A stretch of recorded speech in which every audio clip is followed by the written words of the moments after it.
আজকে হবে ফুলকপি আলুর ঝাল ঝাল পোস্ত। লাগবে পোস্ত আর লঙ্কা। পোস্ত আর লঙ্কাটাকে আমরা একসাথে পেস্ট করে নেব।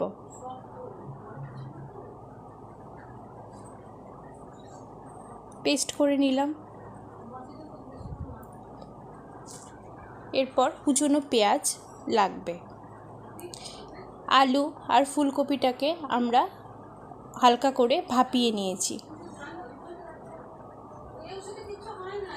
কড়াইতে সর্ষের তেল দিয়ে দেব। সর্ষের তেলটা গরম হয়ে গেলে আলুটাকে আমরা ভেজে নেব। নুন হলুদ দিয়ে আলুটাকে ভেজে নিচ্ছি।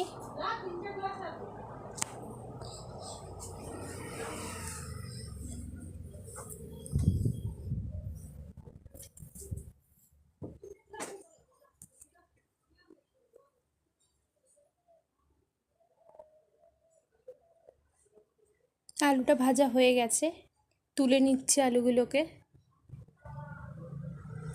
এরপর ফুলকপিটাকেও নুন হলুদ দিয়ে আমরা হালকা করে ভেজে নেব।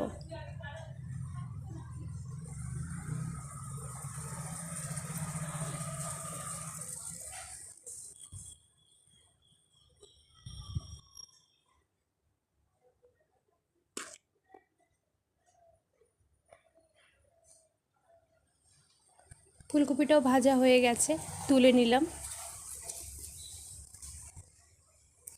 এরপর ফোড়নে যাবে শুকনো লঙ্কা, কালো জিরে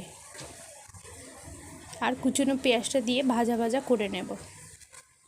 এবার একটা গুঁড়ো মশলা রেডি করে নেব। পরিমাণ মতন হলুদ গুঁড়ো, লঙ্কা গুঁড়ো, স্বাদ মতন নুন দিয়ে মশলাটা দিয়ে দেব। পেঁয়াজটা ভাজা ভাজা হয়ে গেছে, এরপর দিয়ে দিলাম মশলাটা, দিয়ে ভালো করে নেড়ে চেড়ে নেব। মশলাটা ভালো করে তেল ছেড়ে দিলে আমরা স্বাদ মতন একটু মিষ্টি দিয়ে দেব। দিয়ে উষ্ণ গরম জলটা দিয়ে দেব।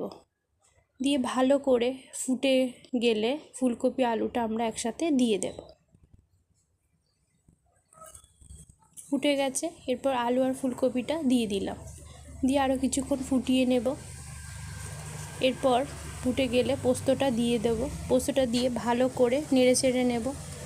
নেড়ে চেড়ে নিয়ে লাস্টে নামাবার আগে আমরা সর্ষের তেলটা দিয়ে দেব।